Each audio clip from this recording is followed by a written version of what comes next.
Assalamualaikum warahmatullahi wabarakatuh. Waalaikumsalam warahmatullahi wabarakatuh. Selamat pagi semuanya. Pagi. Salam semangat, salam sejahtera untuk kita semua. Terima kasih atas waktunya untuk Bapak Ibu yang sudah menyempatkan datang ke sini di aula tercinta kita di SMA Negeri 1 Jombang dalam acara diseminasi menyebarkan pemahaman dan mendorong praktik budaya positif yang akan disampaikan oleh Ibu Ida Hamidah, CGP Angkatan 11. Nah, sebelum memulai acara hari ini, marilah kita buka bersama dengan membaca basmalah bersama-sama. Bismillahirrahmanirrahim. Baiklah, untuk mengefektifkan waktu, sebelum Ibu Ida akan menyampaikan pemahaman dan mendorong praktik budaya positif, kita akan mendengarkan sambutan dari Kepala SMA Negeri 1 Jombang kepada Bapak Udin Sudiana Karnadisastra SPD MPD. Kami persilahkan. Baik, Bismillahirrahmanirrahim. Assalamualaikum warahmatullahi wabarakatuh. Waalaikumsalam warahmatullahi wabarakatuh. Ibu CGP, Ibu Ida dari SMA Negeri 1 Jombang yang saya hormati, dan rekan-rekan Ibu Bapak Guru yang mengikuti diseminasi pada hari ini yang saya hormati. Alhamdulillah pada kesempatan ini kita bisa bersama-sama mengikuti kegiatan baik yang pada hari ini di SMA Negeri 1 Jombang, yaitu kegiatan diseminasi penyebaran pemahaman dan mendorong praktik budaya positif yang akan dilakukan oleh CGP kita, yaitu Ibu Ida Hamidah. Mudah-mudahan kegiatan ini sangat bermanfaat untuk kita semua. Baik itu bagaimana tentang budaya positif, bagaimana memahaminya, dan bagaimana untuk mempraktekannya, terutama nanti di dalam kegiatan kita melaksanakan tugas, yaitu dalam konsep pembelajaran di sekolah kita ini. Sehingga dengan kegiatan ini mari kita sama-sama ambil hikmah positifnya, ilmunya yang terbaik, dan mudah-mudahan dengan kegiatan ini Ibu dan Bapak yang hadir di sini akan terdorong untuk melakukan kegiatan ini, dan kepada Ibu dan Bapak semua yang ingin mengikuti guru penggerak, maka pada kesempatan yang akan datang semuanya mudah-mudahan bisa mengikuti menjadi calon guru penggerak angkatan berikutnya. Untuk itu mari sama-sama kita simak apa yang nanti disampaikan dan kita ambil yang terbaiknya untuk kita semua. Itu saja mungkin yang perlu saya sampaikan. Terima kasih atas kehadiran semuanya, dan mudah-mudahan acara ini dilancarkan. Amin. Itu saja mungkin yang bisa saya sampaikan. Assalamualaikum warahmatullahi wabarakatuh. Waalaikumsalam warahmatullahi wabarakatuh. Assalamualaikum warahmatullahi wabarakatuh. Waalaikumsalam warahmatullahi wabarakatuh. Alhamdulillahirabbil alamin, puji syukur kehadirat Allah Subhanahu wa taala karena berkat rahmat dan hidayahnya kita di sini bisa berkumpul dalam kegiatan diseminasi menyebarkan pemahaman dan mendorong budaya praktik dalam keadaan sehat walafiat. Salawat dan salam kita haturkan kepada Nabi Muhammad SAW beserta keluarga, pengikut dan para kerabatnya. Bapak dan Ibu yang saya hormati, terima kasih banyak untuk kesediaannya mengikuti acara diseminasi ini. Ini adalah salah satu tugas dari pendidikan guru penggerak yang sedang saya ikuti di angkatan 11. Tujuan dari diseminasi ini adalah tidak lain untuk menyebarkan pemahaman tentang budaya praktik yang sudah saya coba terapkan di sekolah ini, dan besar harapan saya Bapak dan Ibu semuanya juga bisa mengikuti jejak ini, ikut mengimplementasikan apa yang sudah saya coba terapkan kepada anak-anak, yakni tentang budaya positif, diantaranya adalah penyusunan keyakinan kelas atau kesepakatan kelas, kemudian segitiga restitusi, dan penerapan tugas guru atau fungsi guru dalam 5 kontrol, baik itu sebagai penghukum, sebagai teman, sebagai pemantau, ataupun sebagai manajer atau pembuat rasa bersalah. Nanti Bapak dan Ibu bisa merefleksikan selama ini Bapak dan Ibu berada dalam posisi sebagai apa. Dan di antara 5 posisi kontrol itu, mana yang paling baik untuk diterapkan kepada anak-anak kita. Baik Bapak dan Ibu,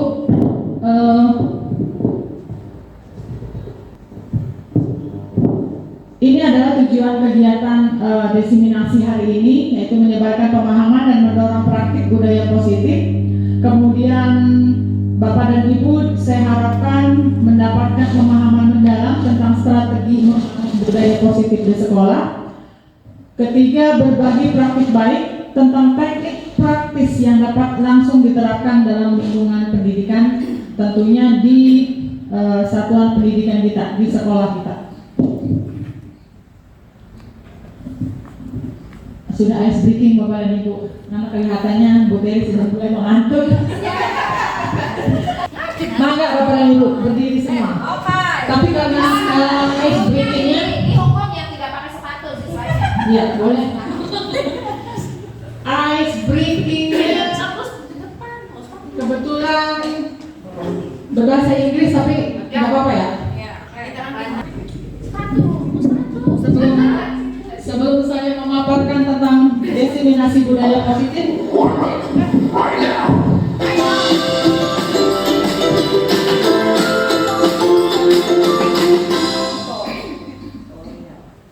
Guys, this is my phone. Let's do another one. Okay, look at me. You know what is it? Oh, that's a good. Yeah.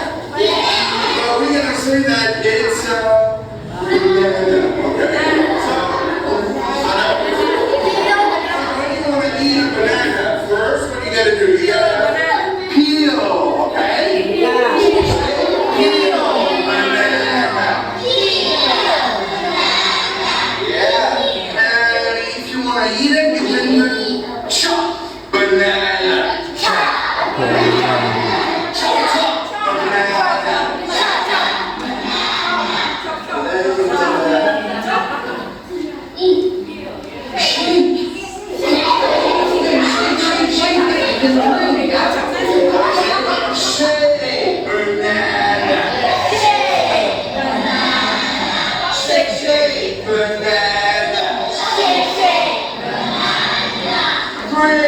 banana. Green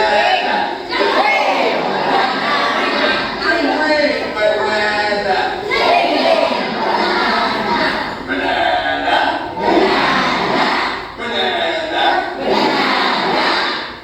No more.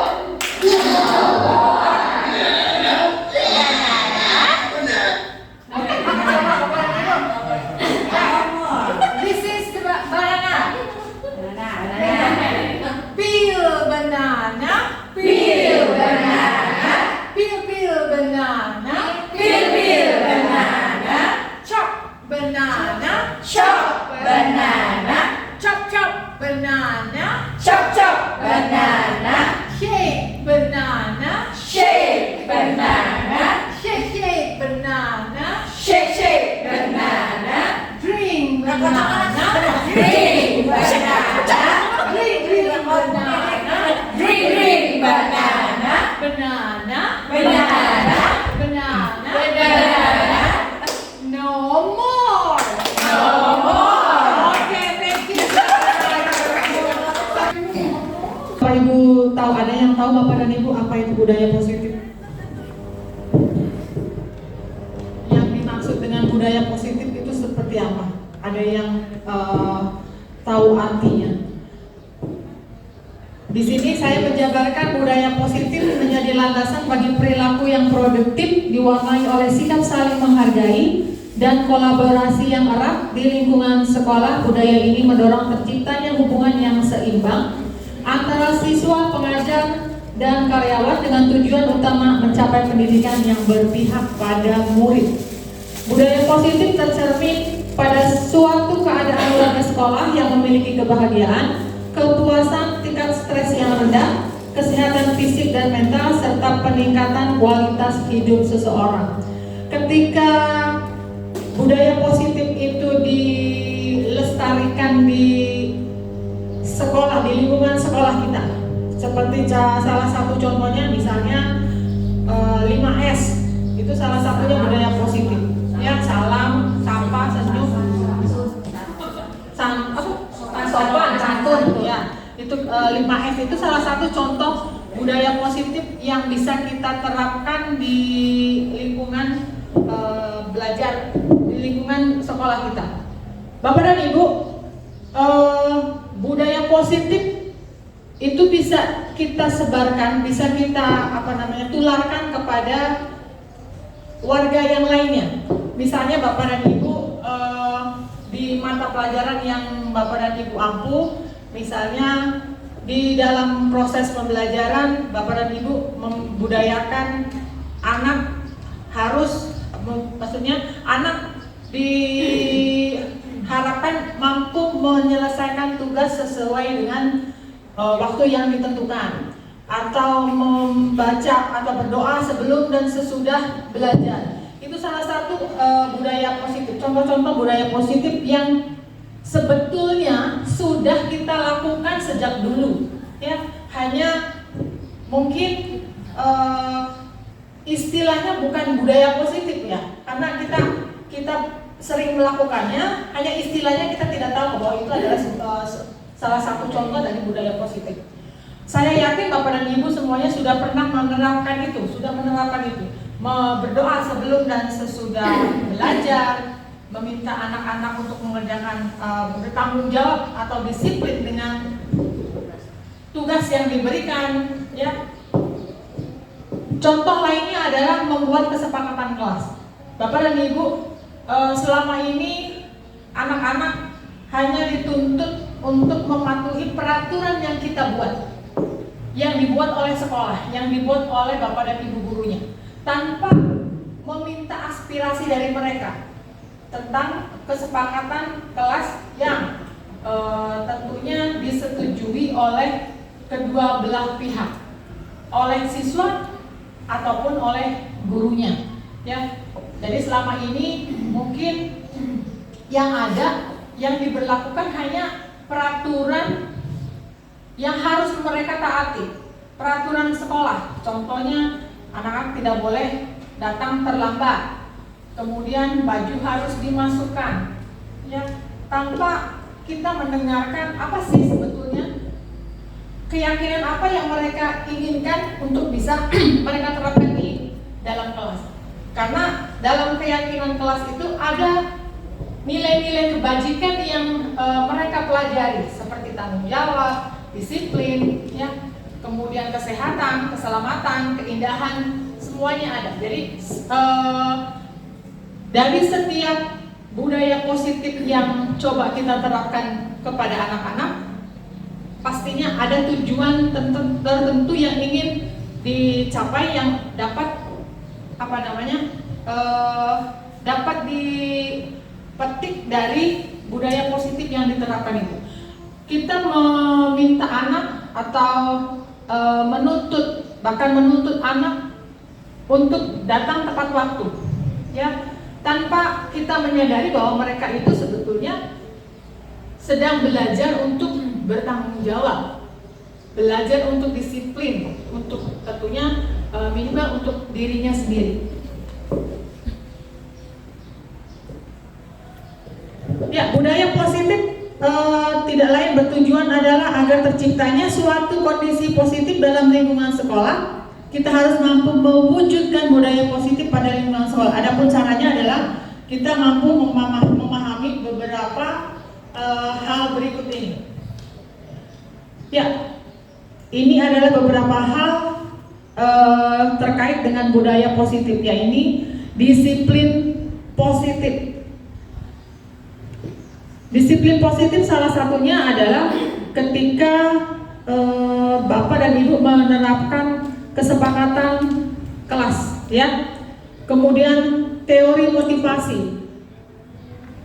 Saya yakin Bapak dan Ibu ketika Bapak dan Ibu datang kurang dari jam 7 sebelum batas waktu absen, ada motivasi yang mendorong Bapak dan Ibu datang lebih awal. Entah itu motivasinya ekstrinsik atau intrinsik. Kira-kira apa Pak, Bu, motivasinya Bapak dan Ibu datang lebih awal?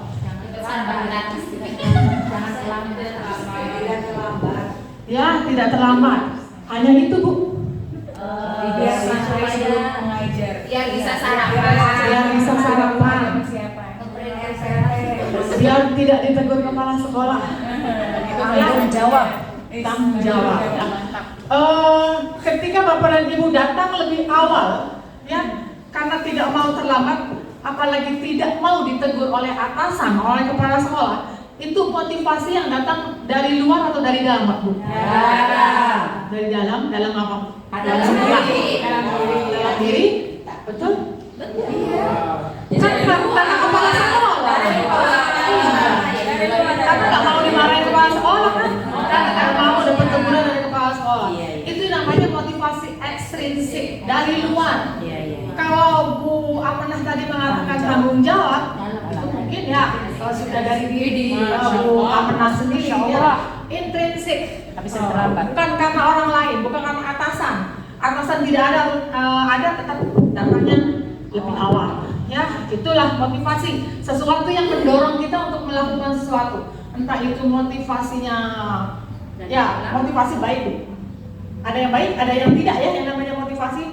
Dan ada yang dari luar, sepertinya orang lain dapat hadiah, itu salah satu contoh ekstrinsik motivasi.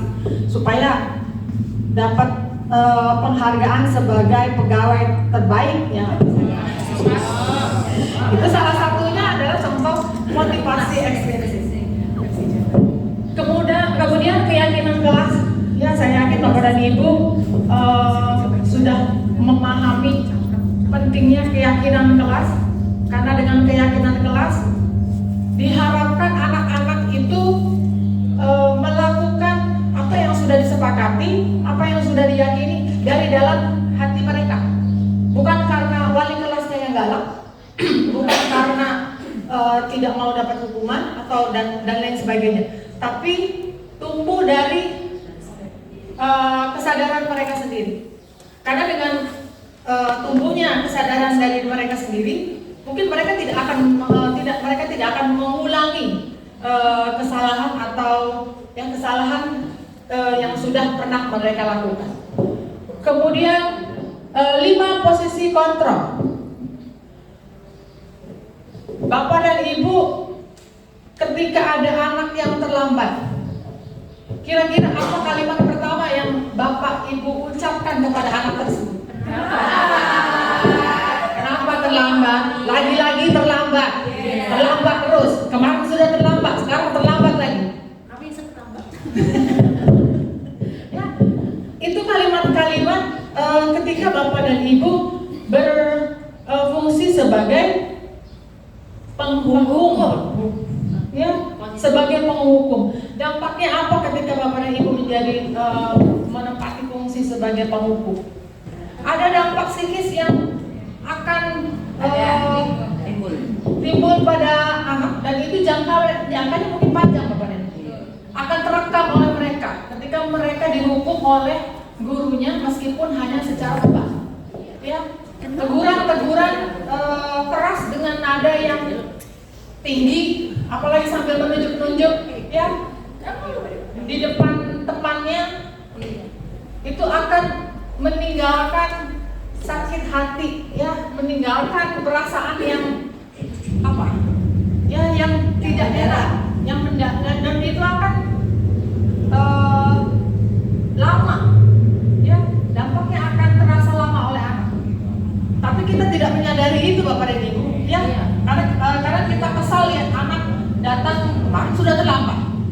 hari ini terlambat lagi. Ya, karena dalam 1 minggu mungkin bisa 3-4 kali terlambat. Ya, otomatis kita langsung lagi-lagi kamu terlambat lagi. Ngapain lagi? Kenapa lagi terlambat? Ya, otomatis refleks kita melakukan itu. Padahal itu adalah sesuatu yang kurang baik yang kita lakukan. Tapi ya kita belum memahami itu, dan saya harap setelah Bapak memahami tentang 5 fungsi kontrol Bapak dan Ibu di sekolah, saya yakin Bapak dan Ibu akan bisa menerapkan mana posisi yang paling tepat, yang paling baik yang bisa Bapak dan Ibu terapkan di sekolah kepada anak-anak. Kemudian segitiga restitusi. Saya yakin Bapak dan Ibu tidak asing dengan istilah ini. Dan istilah ini ada di modul Sistem Raja ya. Ada ini segitiga restitusi. Ketika kita menangani anak yang bermasalah, ya, ada yang namanya menstabilkan identitas, ya, memvalidasi kesalahan, kemudian menanyakan keyakinan. Itu segitiga restitusi Bapak dan Ibu. Nanti kita bahas ini kemudian. Kemudian 5 kebutuhan dasar manusia. Ketika Bapak dan Ibu datang tepat waktu, tidak terlambat, itu kira-kira kebutuhan Bapak untuk Bapak dan Ibu untuk apa?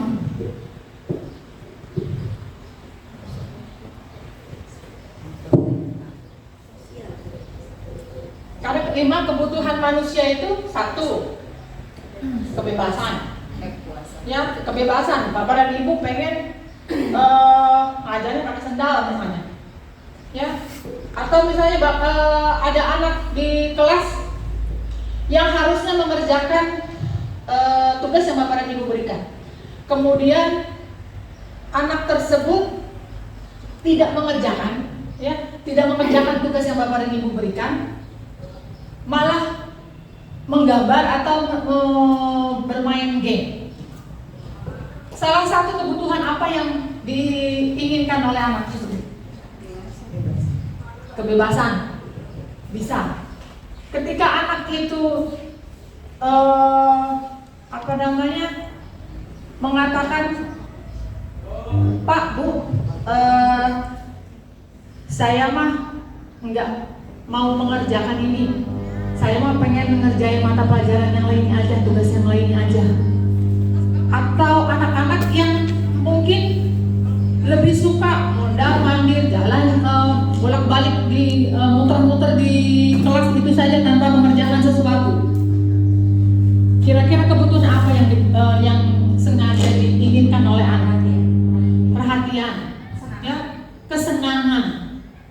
Ada lagi kebutuhan yang anak tersebut yang suka membuat masalah di kelas itu karena di rumahnya, ya, karena di rumahnya orang tuanya bercerai, tinggal dengan orang tua, tinggal dengan neneknya. Itu kebutuhan karena cinta dan kasih sayang, ya, karena perhatian, karena butuh kasih sayang, ya. Itu beberapa contoh tentang 5 kebutuhan dasar. Ya, ini motivasi ekstrinsik dan motivasi intrinsik. Ketika anak mengerjakan PR yang Bapak dan Ibu berikan, ya, karena tidak mau dihukum, itu masuk ke dalam kategori ekstrinsik. Ya.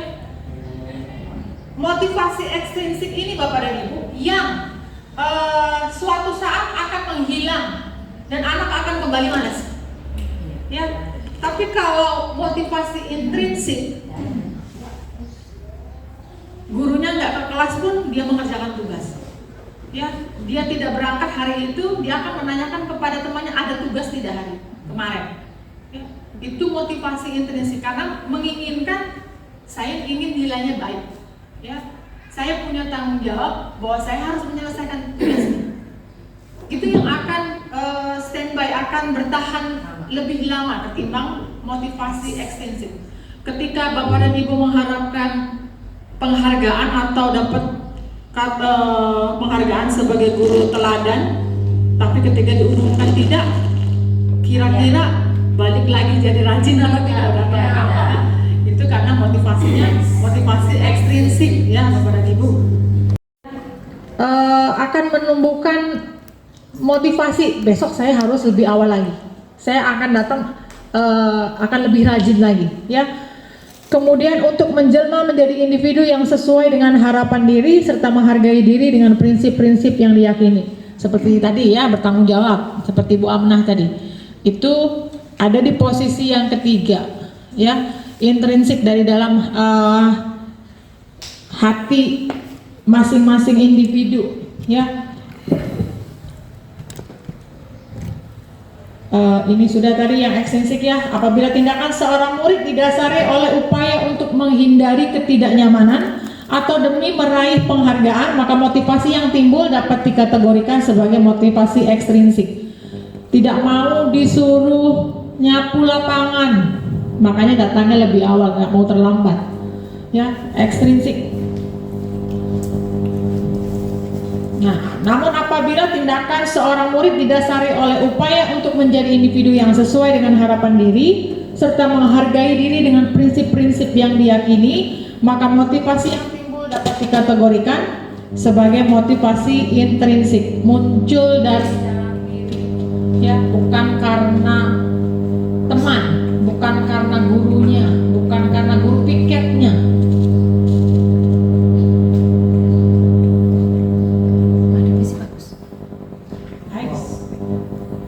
Kabelnya taki.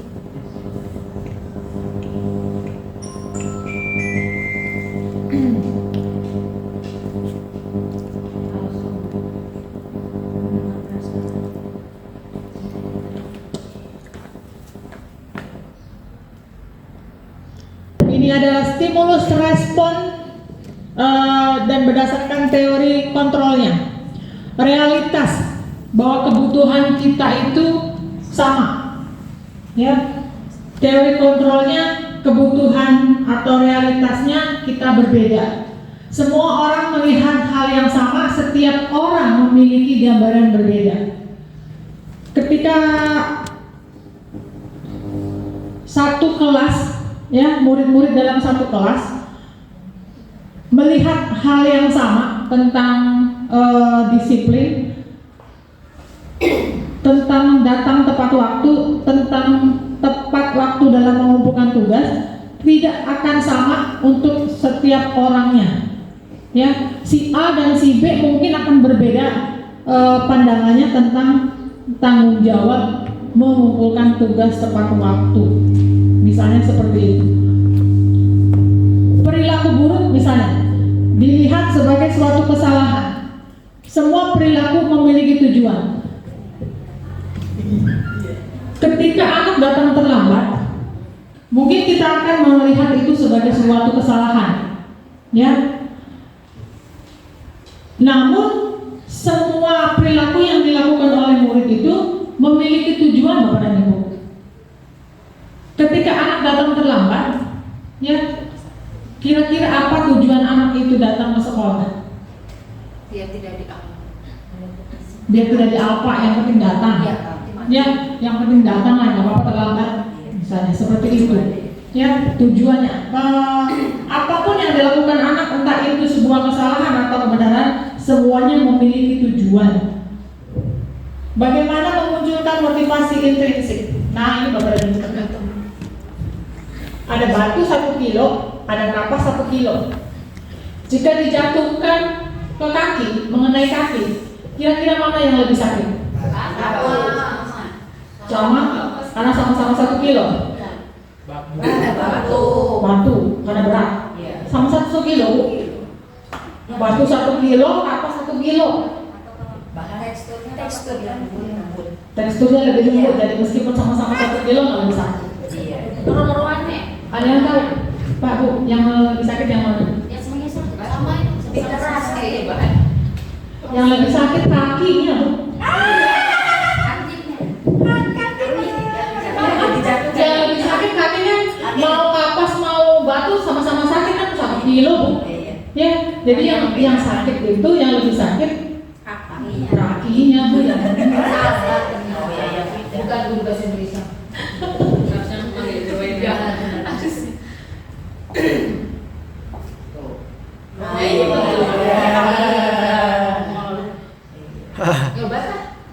Mangga. Mana harus ngomong pas 1 kilo pasir. Oke, pembuatan keyakinan kelas Bapak dan Ibu. Saya yakin Bapak dan Ibu pernah meminta anak untuk membuat kesepakatan. Oke anak-anak, kita buat kesepakatan. Pertama, kalian tidak boleh mengerjakan tugas di buku catatan misalnya. Kedua, kalau kalian bermain HP selama ibu menjelaskan, akan ibu sita HP-nya selama 2 hari. Ya, pernah Bu melakukan itu? Nah, itu yang membuat kesepakatan itu bapak dan ibu atau anak-anak? Bapak Ibu. Ya, ibu ya yang membuat aturan itu. Padahal yang namanya keyakinan kelas itu berdasarkan aspirasi dari anak-anak. Nanti baru kita saring mana yang sesuai atau tidak. Karena kalau dari anak-anak semua, mungkin anak-anak meminta boleh tidak mengerjakan tugas, ya. Mungkin anak-anak seperti itu. Boleh main HP sepuasnya. Jadi tetap masih ada kontrol dari bapak dan ibu guru, ya. Seorang guru diharapkan mampu menciptakan iklim keyakinan kelas yang didasarkan pada kesepakatan bersama. Ya, keyakinan kelas itu dibuat berdasarkan kesepakatan bersama antara guru dan murid, bukan satu arah saja seperti peraturan kelas. Ya, konsep kepercayaan ini mencakup nilai-nilai kebajikan universal seperti tadi ya, tanggung jawab, disiplin, keselamatan, kesehatan, menghargai orang lain, menghormati pendapat orang lain. Pada tahap ini siswa dan guru belajar untuk memahami nilai dan norma yang biasanya disebut sebagai proses objektifikasi nilai. Setelah keyakinan nilai terbentuk, setiap warga kelas atau sekolah berupaya untuk menginternalisasi nilai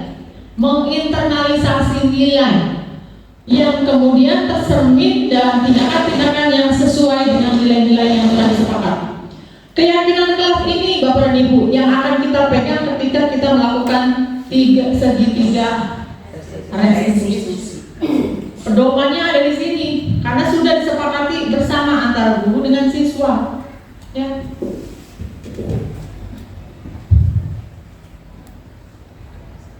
Nilai-nilai universal ini yang yang nanti akan dipetik oleh anak ketika mereka melakukan menginternalisasi nilai-nilai keyakinan kelas yang sudah disepakati bersama. Ini salah satu contohnya, karena tetap saja yang namanya nilai kebajikan itu akan merujuknya kepada profil pelajar Pancasila. Ya, beriman, bertakwa kepada Tuhan Yang Maha Esa, mandiri, benar kritis dan sebagainya. Ini berdasarkan IBO Primary Years Program. Masih banyak yang lainnya Bapak dan Ibu, bukan hanya ini ya, tapi saya mengambil hanya di profil pelajar Pancasila dengan IBO saja. 5 posisi kontrol restitusi.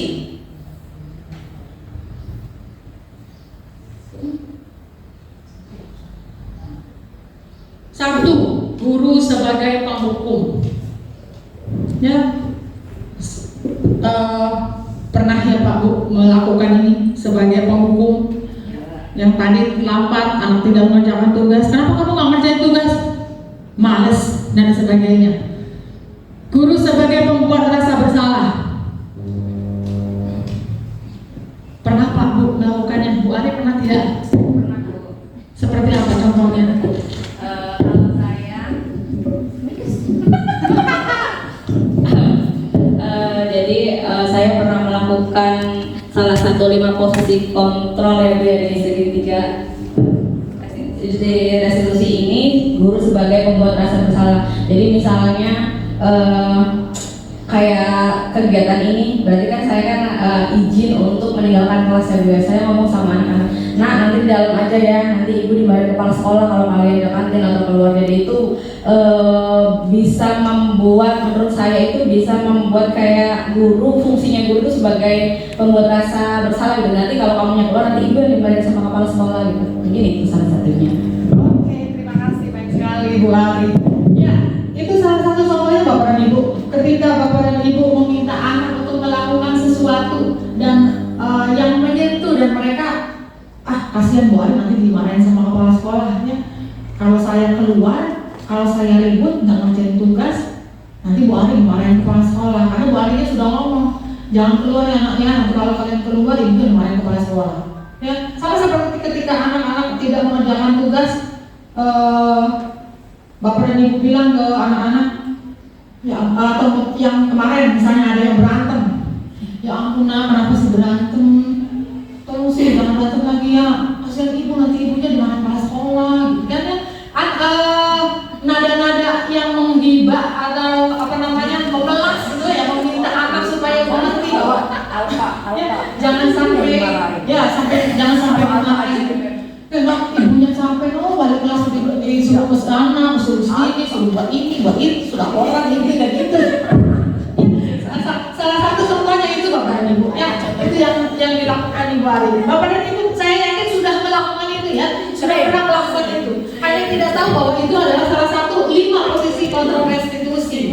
Kemudian guru sebagai teman. Pernah Bu Ari, Bu Meli sebagai teman. Seperti apa? Kalau saya, karena mungkin anak-anak saya itu bisa dibilang karakternya orang yang tidak bisa diam. Mereka yang tidak bisa diam. Jadi saya pantau, mereka ini masih seperti bocah lah bisa dibilang. Jadi ketika pulang sekolah waktu kemarin itu setelah kebersihan, anak-anak lagi pada ngumpul, lagi ngobrol, laki-laki yang memang punya karakter seperti itu. Saya ikut ngobrol di situ, duduk bersama mereka. Ya seperti apa ya? Mendengarkan curhatan mereka kayak gitu, mendengar curhatan mereka tentang apa yang mereka alami di sekolah, apa saja yang mereka lakukan di sekolah kayak gitu. Sampai akhirnya mereka pun mau berbagi cerita yang menyedihkan dari mereka seperti itu. Di situ saya memposisikan diri bukan sebagai ibu mereka, tapi saya memposisikan diri sebagai saya teman curhat kamu loh. Sok silahkan, kamu mau cerita apa? Itu. Terima kasih Bu Meli, bagus sekali. Ya, guru sebagai teman seperti yang sudah dilakukan diceritakan oleh Bu Meli tadi ya, memposisikan diri sebagai teman. Ketika ada anak atau murid yang melakukan kesalahan, Bapak dan Ibu mungkin tanpa sengaja, tanpa disadari mengatakan, oke, dah deh, sekarang masuk, nanti Ibu bantu. Nah itu seperti salah satu join sama anak ya. Udah sekarang masuk lah, cepat, nanti Ibu bantu merapikan ini, misalnya anaknya lagi diberi hukuman atau apa gitu ya. Kemudian Bapak dan Ibu mendatangi anak, udah cukup, masuk aja sana, nanti Ibu selesai, nanti Ibu bantu ya. Nah itu memposisikan Ibu sebagai teman ya. Kemudian sebagai pemantau, wajib dampingi. Kira-kira apa yang mungkin sudah pernah dilakukan sebagai pemantau ketika ada anak yang melakukan kesalahan? Kira-kira apa? Yang sering saya lakukan memantau make up. Ya, make up ada apa dengan make up? Ya biasanya kan anak-anak yang anak-anak yang tertentu biasanya sudah diingatkan besok lagi dari kejauhan misalkan ini anak ini masih pakai lipstik gitu kan, masih pakai bedak gitu kan. Biasanya saya secara tidak langsung gitu, awas nih gitu. Gurunya gimana Bu? Ibunya coba belum Ibu melanjutkan pelajaran hapus dulu deh lipstiknya, make up-nya, sehingga di kelas ini tidak ada yang dandanan menor gitu, semua sama.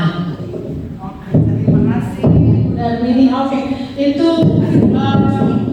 yang sudah diceritakan Bu Haji dan ini adalah guru sebagai memantau ya, ketika ada anak yang salah misalnya yang sudah diingatkan untuk tidak bermake up terlalu berlebihan, kemudian diulangi kembali, Bapak dan Ibu bisa mengatakan dengan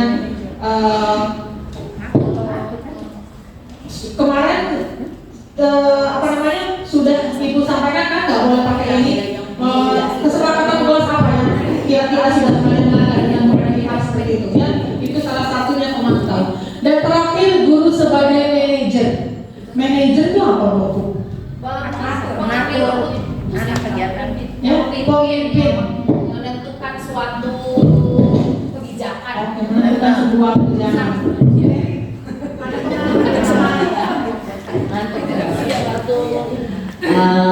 Mungkin yang pernah saya lakukan kalau sebagai manajer yang mengatur itu, mengatur suatu kondisi, misalnya kondisi siswa di kelas, misalnya pada saya wali kelas, saya sebagai manajernya yang mengatur kondisi kelas bagaimana supaya berjalan lancar, di mana membuat keyakinan kelas atau kesepakatan kelas secara bersama-sama, terus mengatur mengenai guru yang pikir-pikir. Nah, dan misalnya kalau misalnya ada salah satu yang tidak melaksanakan tugas itu, maka akan diberikan sanksi dari kesepakatan bersama. Nah, itu aja. Oke. Ibu Tere, Ibu Ani, ada yang ingin ditambahkan? Sebagai manajer. Hampir sama yang namanya manajer itu kayak yang mengatur jalannya salah satunya karena peran kita sebagai wali kelas ya. Jadi mungkin membuat struktur organisasi dan semacamnya itu bisa dikatakan guru sebagai manajer. Misalnya dalam pembelajaran apa ya Bu ya? Mengatur jalannya diskusi mungkin ya. Misalnya kelompok ini dulu kemudian ditanggapi oleh kelompok selanjutnya gitu. Mungkin seperti itu. Boleh ada yang mau ditambahkan?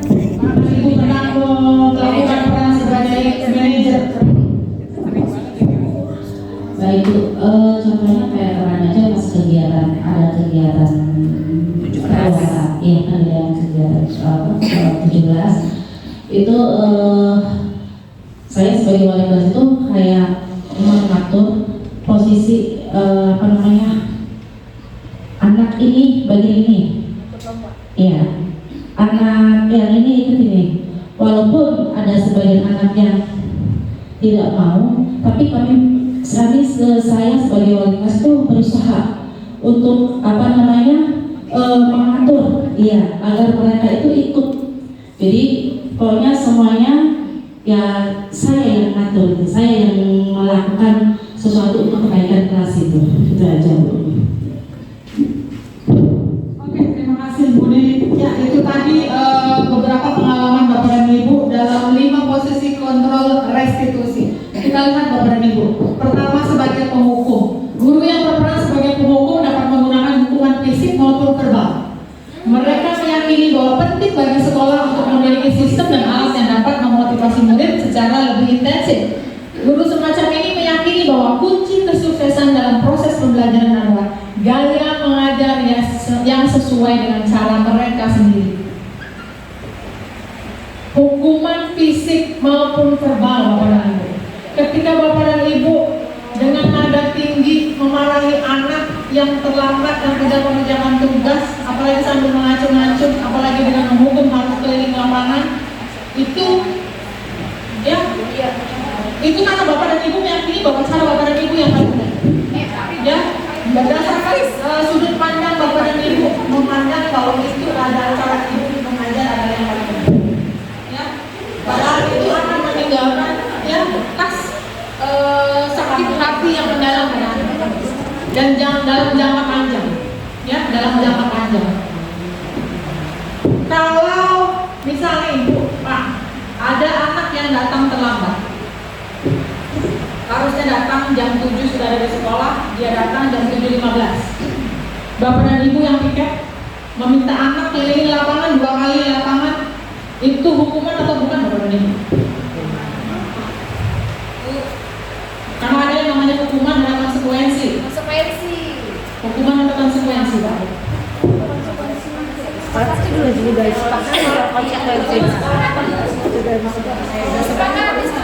Kesepakatan sekolah kan? Kalau lari itu kesepakatan sekolah. Kalau misalkan dia terlambat, misalkan diberi Kalau mereka terlambat datang ke sekolah, kemudian bapak dan ibu meminta anak keliling lapangan 2 kali, itu hukuman atau konsekuensi, Pak? Konsekuensi karena terlambat. Konsekuensi karena terlambat? Bagaimana dengan ketika Pak Nasir atau Pak Galan yang pelajaran olahraga? Ketika Pak Galan atau Pak Nasir sudah mulai pembelajaran PJOK, kemudian ada anak yang datang terlambat, Pak Galan atau Pak Nasir meminta anak lari 2 kali lapangan basket, itu hukuman atau konsekuensi?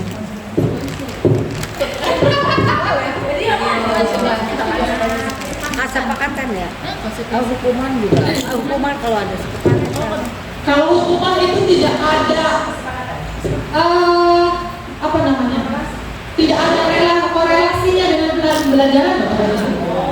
Makanya ketika anak datang terlambat, datang lebih dari pukul 7, itu hukuman.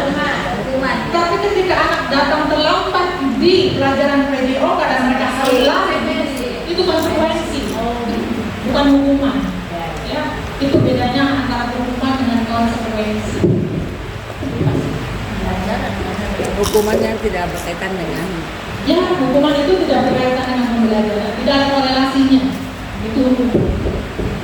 Penghukum, guru-guru yang menerapkan posisi penghukum akan berkata patuhi aturan saya atau awas.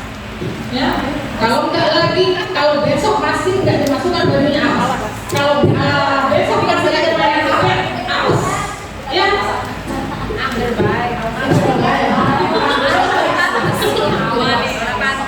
sering ya Kak Bu mengatakan dengan telunjuk jari lempak.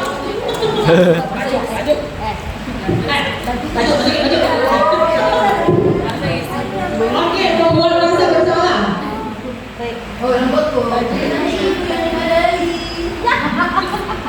Ya, dalam konteks ini seorang guru mungkin cenderung bersikap lembut dalam peran sebagai pembuat rasa bersalah. Mereka menggunakan kesunyian untuk menimbulkan perasaan tidak nyaman atau membuat murid merasa rendah diri.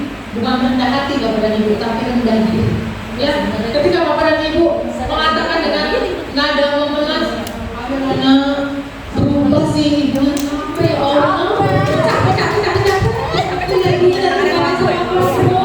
sampai mungkin Bapak dan Ibu gurunya mulai berbesmi, berlinang air mata, meminta anak supaya mengerti, jangan lagi lo begitu. Itu saya, ya, anak perasaan tidak nyaman Bapak dan Ibu, ya. Ibu sih kita kepala sekolah. Nah ini pertanyaan gimana coba? Kalau orang tua kamu tahu kamu berbuat begini, ya mungkin kemarin yang anak muridnya Bu ini, ya mungkin yang sudah keluar pindah ditanya gimana coba nak, kamu itu sering begitu di luar, orang tua kamu tahu gimana? Jadi pasti akan timbul rasa tidak nyaman, rasa bersalahnya, ya karena apalagi yang mengatakan wali kelasnya dengan nada memelas.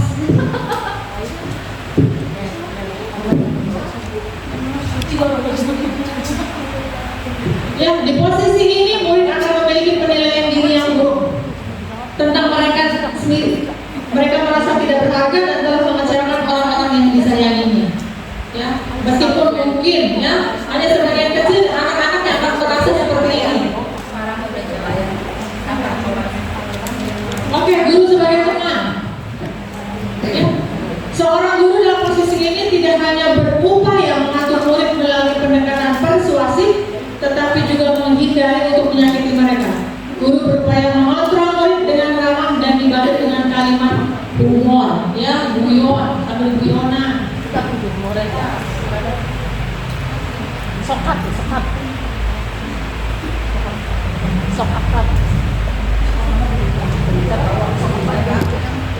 Ayo nak, bantu ya dari ibu, biar ibu ngambil dari balkon ya.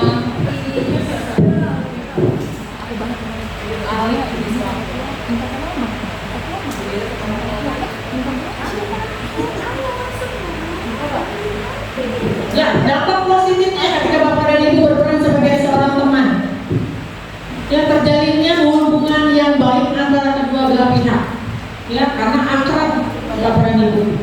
Hal negatifnya dari posisi teman adalah bila suatu saat guru tersebut tidak membantu, maka murid akan kecewa dan berkata, saya pikir Bapak atau Ibu teman saya, ternyata Bapak Ibu bukan, karena Bapak dan Ibu nggak mau bantu saya. Apalagi ketika anaknya jarang masuk atau nilainya jelek, kemudian dinyatakan tidak naik kelas, ya, katanya teman Pak, Bu, tapi Bapak dan Ibu nggak mau saya, ya. Murid merasa dikecewakan dan tidak mau lagi berusaha. Hal lain yang mungkin timbul adalah murid hanya akan bertindak untuk guru tertentu dan tidak untuk guru lainnya. Murid akan bergantung pada guru tersebut. Ketika muridnya Bu Meli yang akrab dengan Bu Meli, belum tentu dia akrab dengan Bu Dira, ya. Jadi musuh karena Bu Dira galak, misalnya seperti itu, ya. Jadi untuk posisi teman, anak tidak akan berbuat atau bersikap sama kepada semua guru, ya, hanya pada guru tertentu.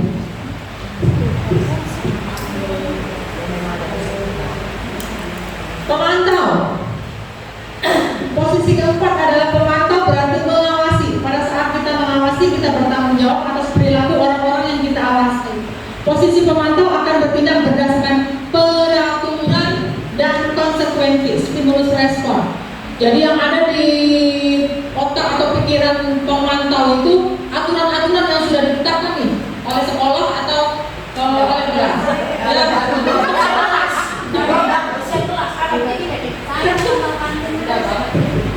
Pemantau. Ya, seorang pemantau sangat mengetahui perhitungan data berdasarkan data Bapak dan Ibu yang dapat digunakan sebagai bukti terhadap perilaku seseorang. Posisi ini akan memanfaatkan stiker, catatan, dan data checklist. Mungkin kalau pemantau, ya, ini tuh ada catatannya. Kalau terlambat catatannya kurangnya ini satu dua satu. Sudah kayak dompet.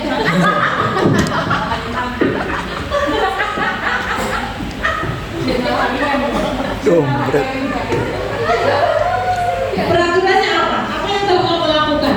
Ya, jadi memvalidasi ini seperti itu Bapak dan Ibu. Itu pemantau, karena pemantau itu berdasarkan yang dipegang itu peraturan, ya, peraturan dan konsekuensi.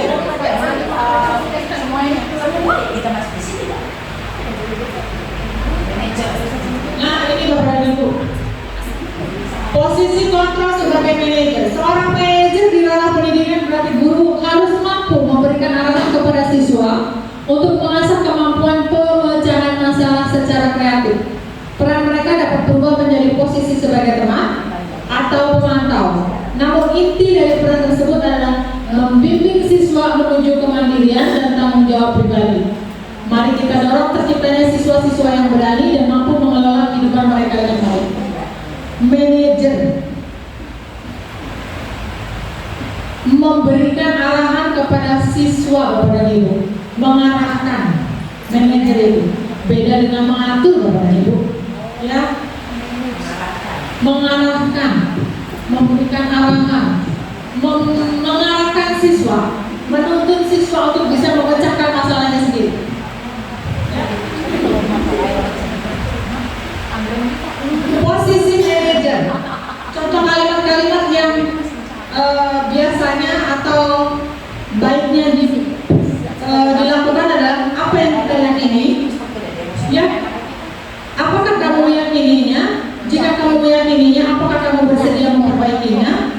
Jika kamu memperbaiki ini, hal ini menunjukkan apa tentang dirimu? Pak, Bu, kalau baca ini kayaknya gampang banget, Pak. Tapi ketika praktek, saya kemarin praktek sama anak kelas 10 berapa dia saya lupa, bingung ngomongnya Pak, Bu, ya. Kenapa? Satu, kendalanya anaknya nggak bisa bahasa Indonesia, ngomongnya bahasa Jawa terus, ya. Ketika saya mencoba ini, saya masih apa namanya? Saya merasa ini bukan saya loh, ya, karena posisi yang biasa saya lakukan adalah sebagai penghukum, ya, sebagai penghukum, lebih sering sebagai penghukum ketimbang sebagai manajer. Maka mungkin ini hampir tidak pernah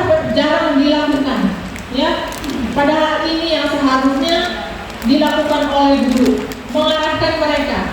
Jadi ketika ada anak di Bapak dan Ibu sering misalnya anak sering datang terlambat, ya karena sudah 3 hari misalnya datang terlambat. Alasannya karena anak tersebut harus menjaga adiknya yang sakit, sementara bapaknya harus pergi ke sawah. Oke, harus pergi ke sawah. Ibunya harus berdagang di pasar.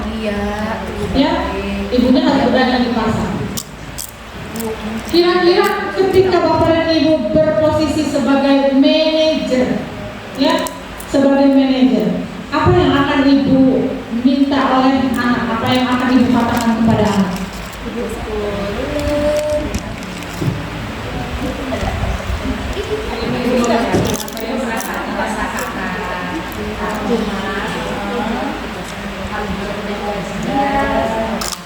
Kamu juga punya kewajiban, ibu mengerti apa yang kamu rasakan. Tapi kita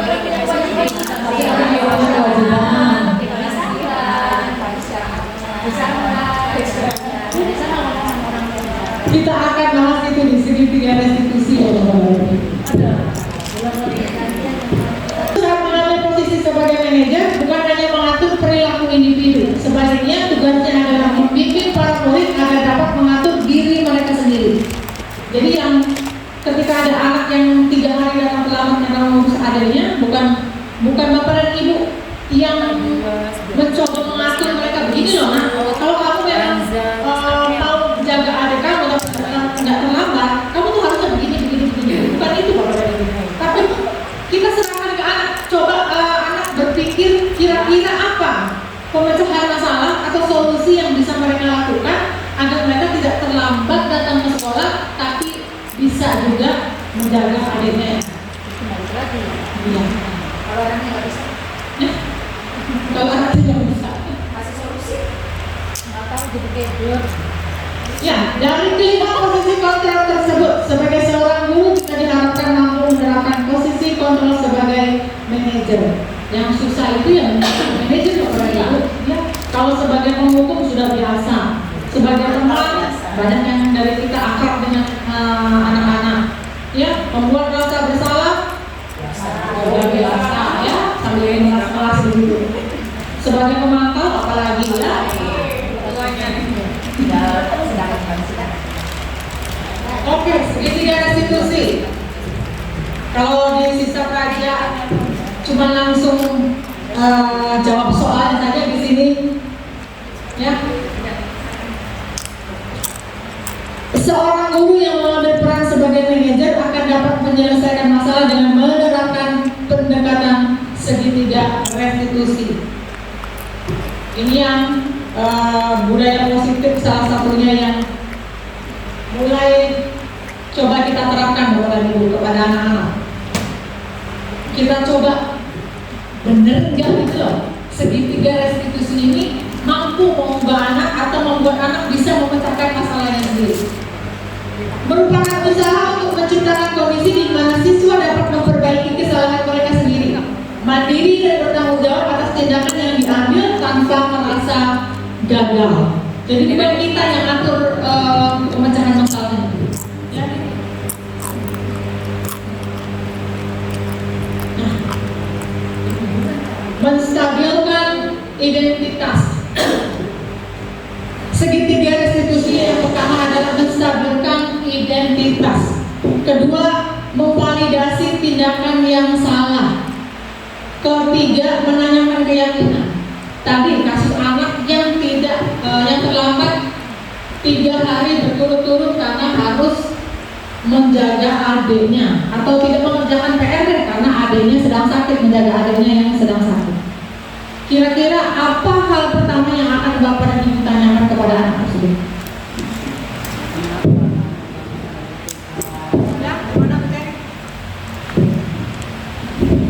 Ya mungkin hal yang pertama yang saya tanyakan, kenapa kamu melakukan tugasnya?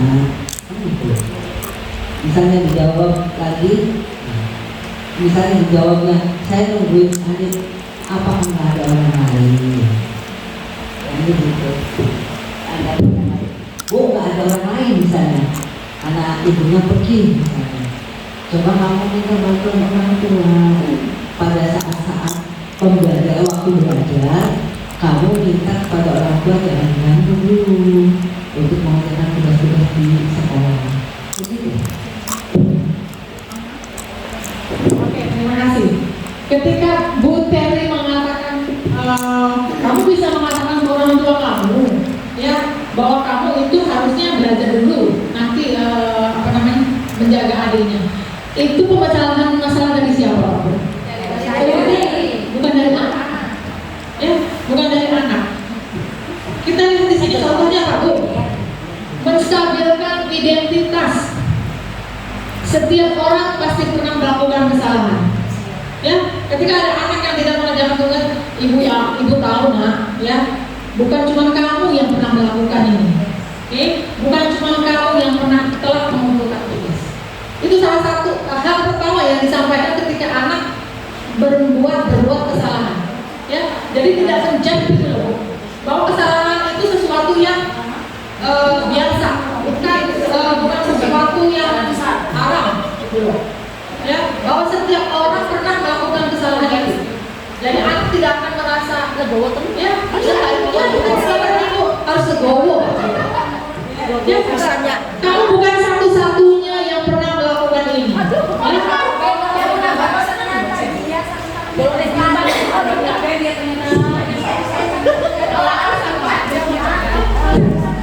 Tapi anak tidak akan merasa disalahkan, ya, tidak akan merasa bersalah, tidak akan down pada dulu. Karena apa yang dilakukannya adalah sesuatu yang pernah dilakukan oleh orang lain. Kemudian kedua adalah memvalidasi tindakan yang salah. Kamu tentu punya alasan mengapa melakukan itu. Ya, ketika ada anak yang tidak mengerjakan tugas atau terlambat mengumpulkan tugas karena menjaga adiknya yang sedang sakit, ya, Bapak dan Ibu setelah menanyakan, ya, Ibu tahu, kamu terlambat mengumpulkan tugas, ya, Ibu tahu, bukan cuma kamu yang pernah melakukan ini. Kemudian memvalidasi tindakan yang salah. Kamu tentu punya alasan mengapa melakukan itu. Kamu pasti punya alasan kan kenapa nggak ngerjain tugas? Ya? Adakah cara yang lebih efektif untuk mendapatkan apa yang kamu butuhkan? Ini bahasanya bahasanya bisa mengubahnya menjadi kalimat yang bisa dimengerti oleh kedua belah. Kemudian menanyakan keyakinan. Keyakinan kelas apa yang kalau kita sepakati? Kamu ingin menjadi orang seperti apa? Kalau terlambat atau tidak mengerjakan tugas. Jadi ketika dalam kasus tadi, ya, anak terlambat mengumpulkan tugas karena harus menjaga adiknya. Bapak dan Ibu mungkin pertama bisa mengatakan, Ibu tahu nak, ya, bukan kamu satu-satunya yang pernah melakukan kesalahan. Begini, soalnya pernah kejadian begitu ya. Kenapa begitu? Embuh Bu. Kalau jawab embuh Bu, gimana? Embuh Bu. Ibu bisa menuntut itu Bu. Sama seperti ketika Ibu melakukan interview untuk skripsi Bu. Ketika ada jawaban yang telah satu, Ibu akan mencoba mengatakan menuntut anak untuk bisa menjawab. Tetap jawabannya tuh embuh Bu. Tapi kalau anak-anak yang baik dia biasa bisa menjawab.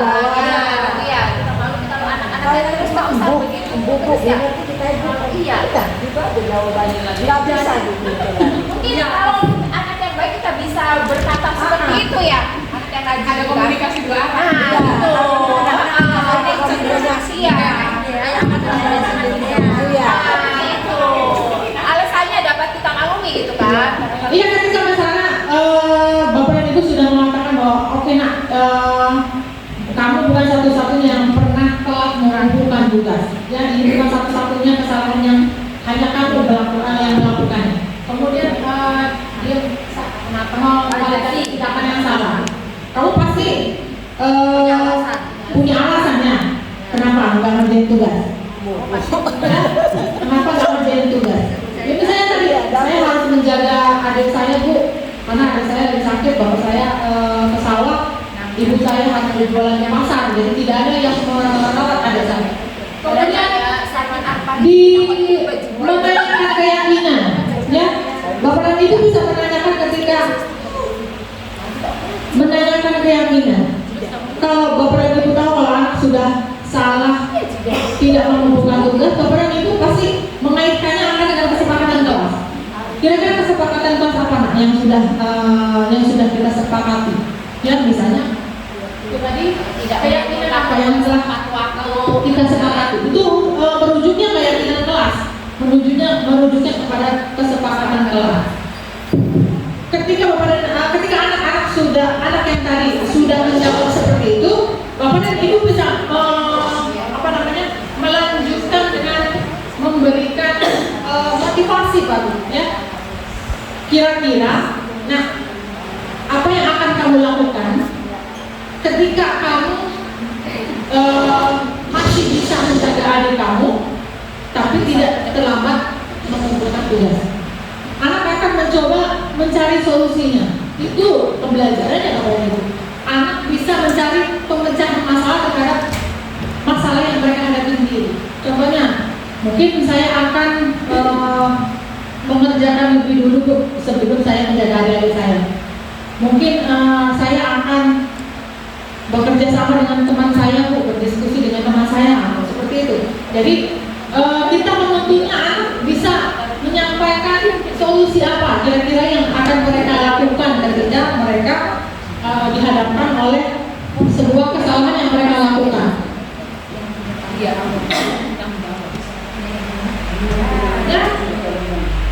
Tadi menstabilkan identitas, menggeser identitas gagal menjadi identitas sukses. Biasakan bapak dan ibu ketika tadi di akhir ya menanyakan keyakinan, bapak dan ibu bisa mengatakan ibu doain nak ya, semoga kamu bisa jadi anak yang sukses, ya. Hidayah, saya mendapatkan hidayah.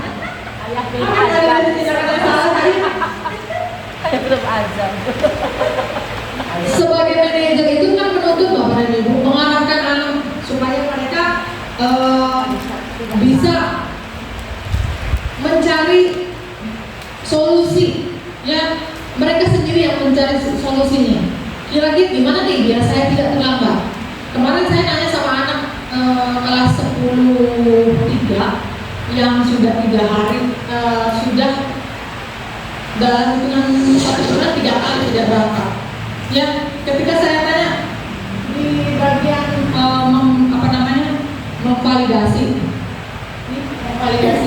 tindakan yang salah, kira-kira apa nak yang akan kamu lakukan supaya nggak terlambat lagi bangunnya? Karena bilangnya terlambat bangun karena tidurnya terlalu malam main game. Dia bilang ya mungkin saya mau main gamenya cuma sampai jam 11 aja kok, harus itu baru tidur, nggak sampai tengah malam. Biasanya kesiangan bangunannya. At least Bu, paling tidak ada yang mereka coba untuk pecahkan, iya. Solusinya ada gitu untuk mereka sendiri dan dari mereka, bukan dari kita solusinya.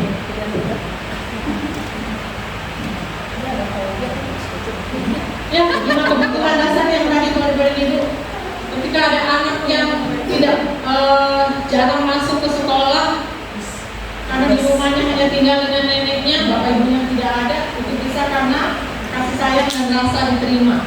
Pengen, ya, cari perhatian gitu. Ya, butuh kasih sayang. Ya, butuh kasih sayang.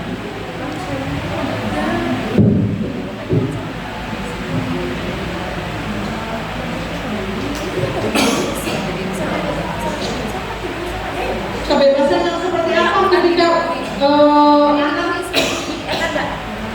5 dasar kebutuhan yang mereka butuhkan dalam kebebasan. Kemandirian, otonomi, memiliki pilihan, mampu mengendalikan arah hidup seseorang. Anak yang sering berbuat onar di kelas misalnya, ya, yang mendorong mereka mungkin kebutuhan untuk diperhatikan, ya, disayang, karena di bawahnya nggak ada orang. Kemudian kebebasan, mereka butuh ya hidup bebas, nggak mau diatur. Kalau bertahan hidup, ya. Kalau ada anak Bapak dan Ibu, si A atau Budi misalnya namanya, setiap kali datang ke sekolah, satu, dia meminta bekal temannya, menghabiskan bekal temannya. Itu ketika dia butuh kasih sayang, apa? Kenapa bisa menghabiskan itu? Mengambil bekal temannya? Tidak dilayak, Alasannya yang mendorong, ya? Karena dia nggak pernah dibawa bekal pada ibu sama orang tuanya, nggak pernah dibawain bekal. Kemudian kalau misalnya dia makan karena dia bawa juga bekalnya, ya, bekalnya dikasihkan ke temannya, dia mengambil bekal temannya. Itu kebutuhan untuk apa? Penguasaan. Ya, sebagai orang yang sampai terima, yang kuat, ya. Karena bekalnya itu aja kan ibu. Ya, bertahan hidup. Karena orang tua saya lagi-lagi itu ngasih telur, yang hari telur. Saya juga bisa masak. Saya juga mau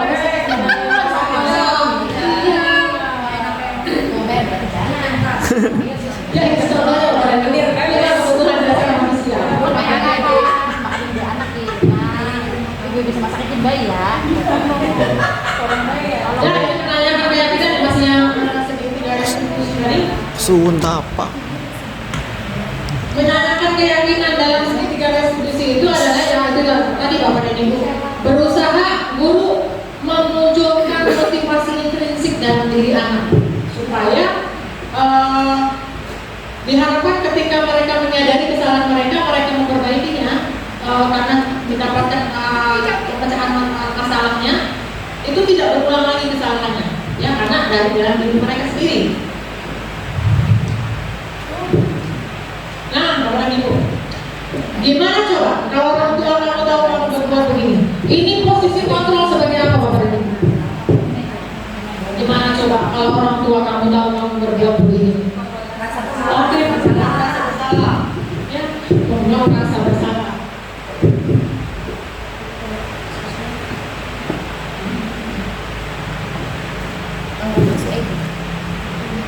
Ya sudah, kali ini tidak apa-apa, nanti ibu bantu bereskan.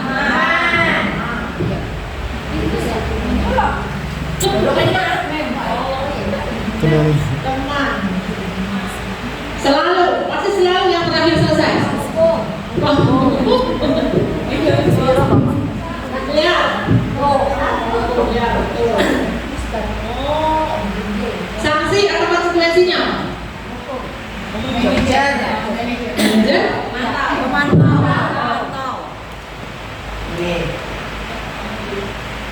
Ya, dulu saya keren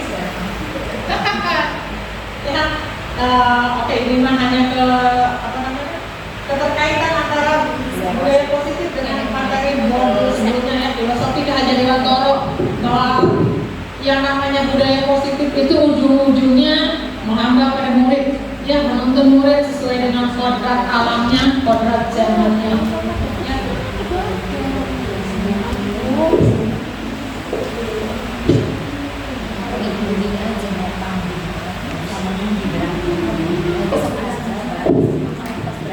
Bu Ida, saya sedikit bercerita kalau gitu. Mana? Silakan Bu.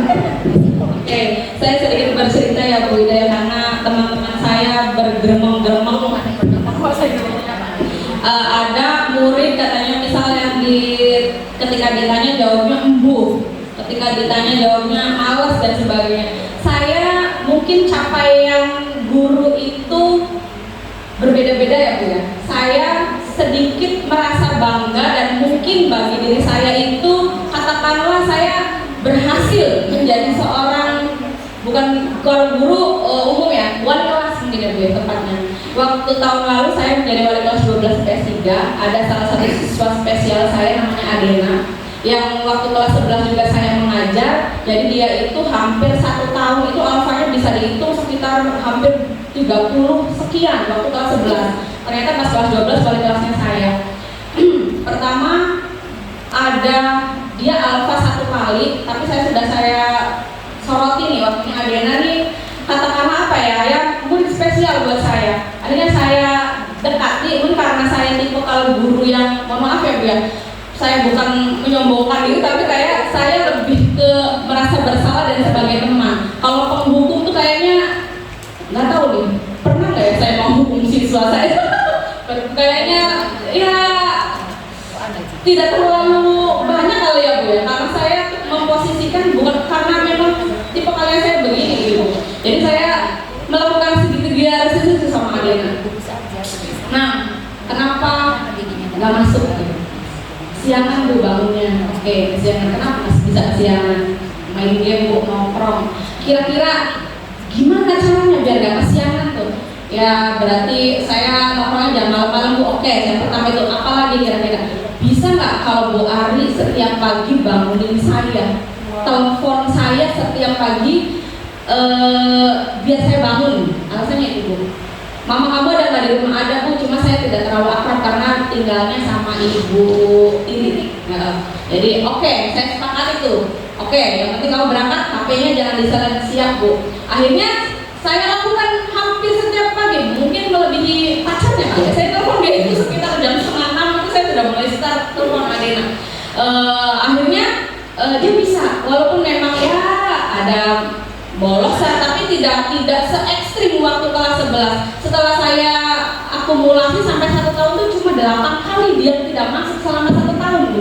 Jadi saya ada kebanggaan tersendiri bahwa oh iya ya anak ini tuh bisa berubah. Padahal Adena tuh kalau ditanya waktu kelas 11 tuh dia kayak cuek gitu Bu, kayak acuh tak acuh sama pergi sama belajar sekolah gitu, kayak yang penting saya sekolah, dia datang ke sekolah tapi dia nggak nyampe, itu sering banget gitu seperti itu. Tapi saya dekati dia, saya ajak ngobrol, mungkin saya pendekatan saya tuh memang kan setiap anak memiliki karakter beda-beda ya Bu ya. Saya Adena itu lebih kayak cintaku bangun ayo sekolah nah gitu. Aku sampai begitu Bu, kayak iya sampai telepon tuh sampai saya tuh udah bangun, udah Bu mandi ya, nanti sekolah jangan terlambat Ibu. Saya lakukan setiap hari Bu, setiap hari seperti itu Adena itu. Bahkan waktu awalnya wali kelas Pak Agus, saya ingat di grup itu mencari Adena belum nyampe rumah. Kalau Bu tidak ingat itu wali kelas awalnya Pak Agus itu dia tidak sampai rumah gitu, dia nggak tahu bolos.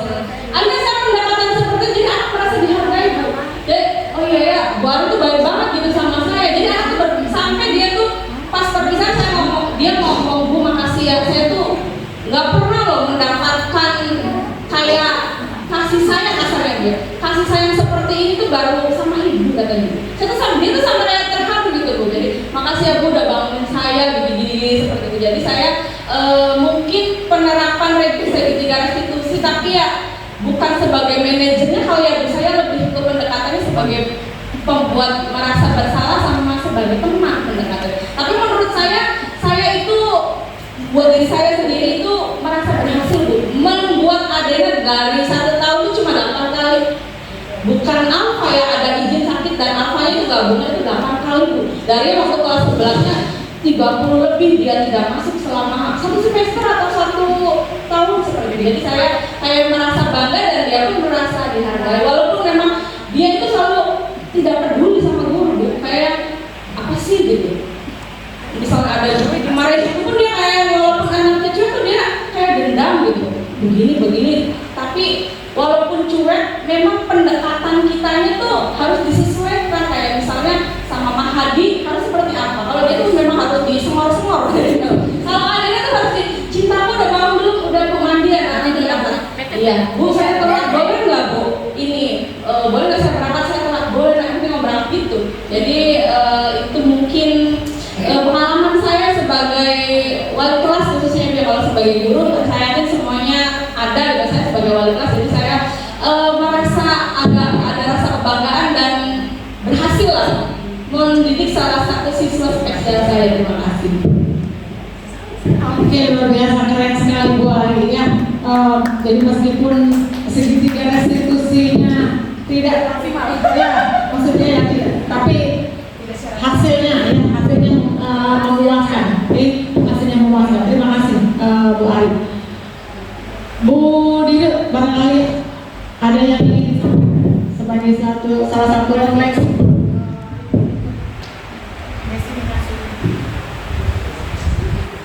Oh iya. Bismillahirrahmanirrahim. Setelah mengikuti desiminasi ini saya jadi introspeksi diri ya Bu ya.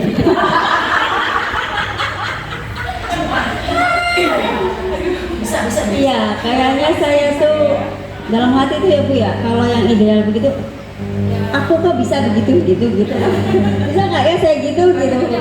Ya, karena memang mungkin seperti yang Ibu tadi sampaikan, kayaknya kalau ngomong dengan begitu lemah lembut, itu bukan saya banget gitu ya. Ya insya Allah akan berusaha Bu, dan kita juga tahu akhirnya posisi-posisi kita itu ke siswa itu cenderung selama ini tuh cenderung sebagai apa? Gitu Bu. Mudah-mudahan ya ini membawa pencerahan lah ya, pencerahan baik buat kita semua. Jadi kita bisa membimbing siswa kita untuk lebih baik lagi, dengan lebih baik lagi. Terima kasih. Wassalamualaikum warahmatullahi wabarakatuh. Waalaikumsalam. Baik, terima kasih Bu Dide ya.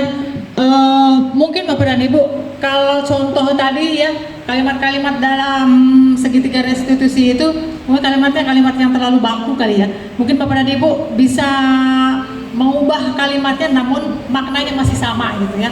Yang kira-kira barangkali menggunakan bahasa Jawa yang nyambung sama anaknya nggak masalah Bapak dan Ibu. Ya, nggak harus dengan bahasa formal sekali seperti itu. Mungkin malah anaknya nggak ngerti ini Ibu maksudnya apa katanya ngomongnya ya. Baik Bapak dan Ibu, terima kasih sekali lagi, terima kasih banyak untuk waktunya. Semoga Bapak dan Ibu bisa, ya kita semua bisa mulai menerapkan budaya positif di sekolah kita, agar anak-anak kita